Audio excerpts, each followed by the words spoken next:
Alright, today we'll be talking about geometric sequences. And first off, as usual, our usual definitions. Okay, geometric mean is another trick like the arithmetic mean. Now, to find the geometric mean of a set of n numbers, multiply the numbers, then take the nth root of the product. Okay, we're not going to be doing that. We'll just be finding the geometric mean of probably two numbers. And that's going to be finding the geometric mean average between them. So what it's going to be is you're going to take those two numbers and you're going to square root them.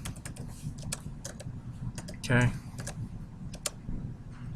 X sub 1 plus x sub 2.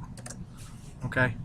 Alright, and just work with it that way. That will actually get you the actual geometric mean.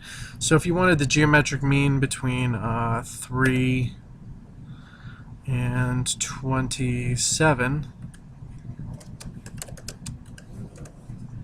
okay, you would do square root of 3 times 27. I'm sorry, I screwed that formula up earlier.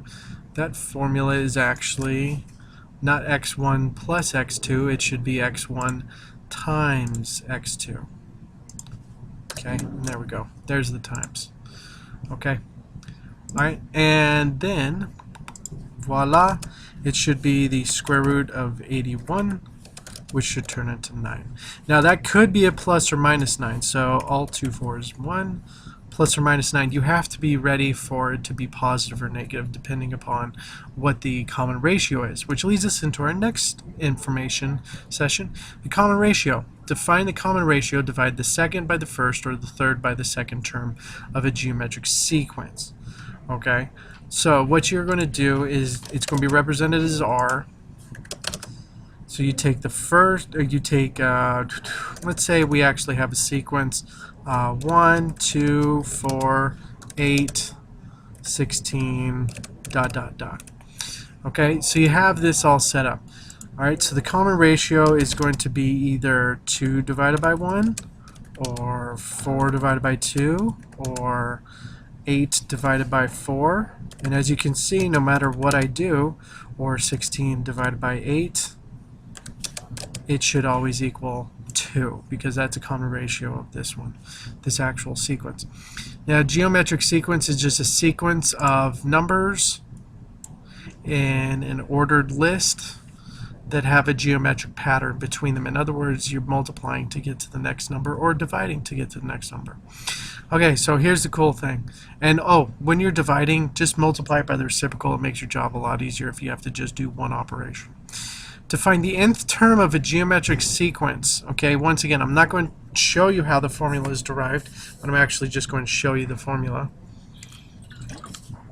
Okay, the nth term is you take the first term times the common ratio raised to the n minus 1 power, and n is once again going to be the number of terms. Okay, so let's take this sequence up here, this geometric sequence. Okay, now if we wanted to find the third term, pretty easy, third term's right there. But if we wanted to find the 32nd term, that's going to be a little bit harder.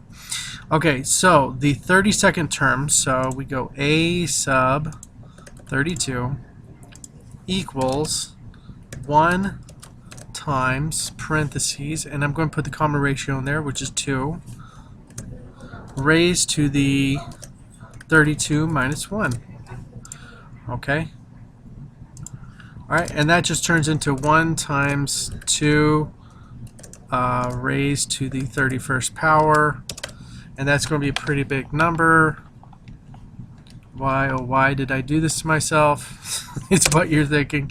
Alright, 2, 1, 4, 7, 4, 8, 3, 6, 4, 8.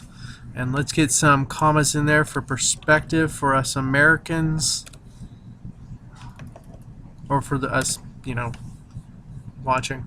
Okay, it's over 2.1 billion is what the actual number is, and I bet you didn't want to multiply that by 32 times to figure out what it was going to be, because that would just be rough. That's why the nth term formula is just so unique and amazing, because you can actually just go ahead and just work it to find the actual number and just be done with it.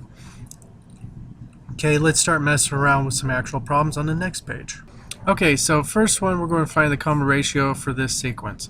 Okay, so the common ratio is going to be -3 divided by 6, or 3 halves divided by -3, or you could do, what is that, -3/4 divided by 3 halves. Okay, now as you can see, you're pretty much just dividing dividing into halves, so the common ratio should definitely be -1/2. Okay. All right, now find the 7th term of this sequence. Okay, now you could just start with the sequence and notice you are multiplying by 3, so that means the common ratio is definitely going to be 3. And you could just multiply by 3 a couple more times to get to the 7th term, because this is the first term, this is the second, this is the third, and this is the fourth, and you could just go to 5, 6, and 7 and then figure that out. Or you could just use the simple formula and just go, okay, a sub 7th, okay, equals the first term, which is 2, times the common ratio, which is 3, raised to the n minus 1, which would be 7 minus 1 power. Okay, and that's going to turn into 2 times 3 to the 6th power. Okay, and if you check that out on your calculator, 2 times 3 raised to the 6th power, you're going to find out that to be 1458. Should probably put an equal sign. There we go. Okay, so it works something like that. Okay, find the number of terms in the sequence. We'll save this question for last, because I realized when I was typing it up that that might be a little bit harder to figure out. Okay, so the third term in the geometric sequence is 3, and the 6th term is 1/9. Find the first term. So we don't know the first term, so let me set up the sequence for you. Okay, so what we are going to need to do is just try to figure out what's going on here. So what you can do is you can truncate your knowledge of this system down to this part right here and just have this be the first term and then this be the 4th term. Okay, because if you can do that, you can actually find the common difference and then you can work your way backwards. So that's the interesting way of how we're going to be doing this. So 1/9 equals 3 times the common ratio raised to the 3rd power, because it's 4 minus 1. Okay, so we times both sides by 3 and we get 1/3 equals r to the 3rd. Okay, so what we're going to do is we're going to stop and we're going to go back and recognize that I'm not timesing by 3, I am dividing by 3. So this is 1/27th, duh. Okay. Alright, now what I am going to do is I'm going to raise everything to the 1/3 power, or cube root it, as you guys well know. Everyone watching. Okay, so if I cube root both sides, now if I cube root, I don't know if my answer is going to be plus or minus. If I square root, I don't know if it's going to be plus or minus, but if I cube root, I know it will be plus. It will be just whatever sign I get. So this is 1/3 equals r. So that's my common ratio. So if I can fill in this gap, this should be 1 and this should be 1/3. Okay. Alright, so that's working down that way. But to go backwards, instead of multiplying by 1/3, I divide by 1/3 to go backwards. And so I get 9. And I should be able to find it out to be 27. Okay, so just by finding the common ratio, I'm actually able to go backwards in this. Okay, now let's set up the sequence for this next one, inserting 3 geometric means between 1 and 81. Okay, so this is what it looks like. Alright, so to get this middle number right here, we are going to go ahead and do the square root of 1 times 81, which is going to be the square root of 81. Okay, and that should be pretty simple. That is going to be a plus or minus 9. Now, if you notice I'm using the plus or minus 9 there, is because I don't know if I'm going to be multiplying down to get to there. But we will come back and be able to eliminate that plus or minus 9 and actually work it out. Okay, well actually, if it was a common ratio, I would go from positive to positive again, to negative to positive. Or if it was a negative ratio, or a negative common ratio, or a positive common ratio, positive, positive, positive. So in actuality, I don't even need that plus or minus right now. I can go ahead and get rid of it and just have the plus 9. Okay, so there we go. All right, now for these ones, we don't know if they're going to be plus or minus. So it depends upon what the actual common ratio is. Since we're not defined with it, we're just going to work with it. Okay, so when finding this number right here, we need the geometric mean between 9 and 1. So that's going to be the square root of 9. And so that's going to be definitely our plus or minus. So it's all 2, 4, 1, 3. So plus or minus 3. And the difference between these two, or I'm sorry, the common ratio between those two is going to be the square root of 81 times 9 and 81 times, times 9. And then we square root that. It's going to be 729. Okay. And then we square root that. And we should get a plus or minus 27.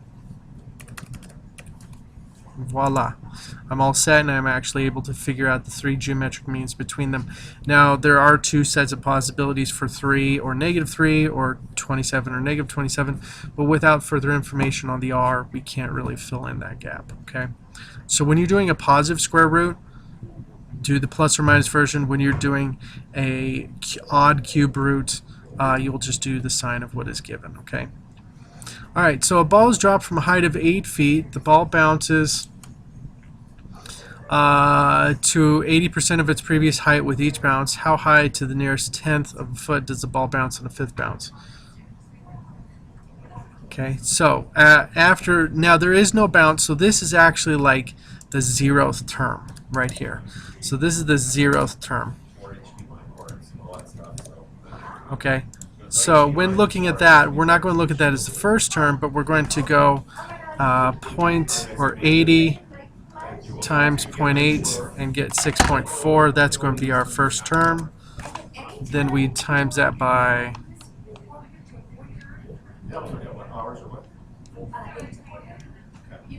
that's going to be 5.12, and that's going to be 4.096. Okay, and you can just keep going down that way if you'd like, but that is the first bounce, this is the second bounce, and this is the third bounce. Okay, so we're looking for the 5th bounce. So let me do this a little bit faster. Alright, and so filling it out, 6.4 would be the first term. Now 80% is already given as a common ratio, so I put 0.8 in here, and then the 5th bounce I just did 4. And then I got 2.62.144. So 2.6 feet would be the actual height of the nearest bounce. Okay, now this one's going to be unique, so let me set it up to show you. Alright, so on this one you can actually do it in multiple different ways. The number of terms in this sequence, 2, 1, 1/2, all the way down to 1 over 256. So R is 1/2, the last term, the nth term is 1 over 256, and the first term is 2. So what I'm going to do is I'm going to isolate n, so I'm going to divide both sides by 2, and so this should become 1 over 512 equals 1/2 to the nth minus 1 power. Okay, now if you notice, 512 does seem like on the powers of 2, so if I mess around with it a little bit. Okay, now what I'm pointing out here is this. Okay, 512, 256, those are all powers of 2. So 2 to the 9th is actually 512, so 1/2 to the 9th is 1 over 512. Well, 1/2 to the n minus 1 power, if you remember from your logarithmics, when you have two bases that have the same stuff, you can actually set their powers equal. So 9 equals n minus 1, and therefore n must equal 10. And voila, there are 10 terms in this. Okay, and that's it for geometric series or sequences. I'll talk to you guys later, and that's probably going to be one of the harder problems you'll have to deal with, but I showed you a really cool trick. Alright, talk to you later. Bye.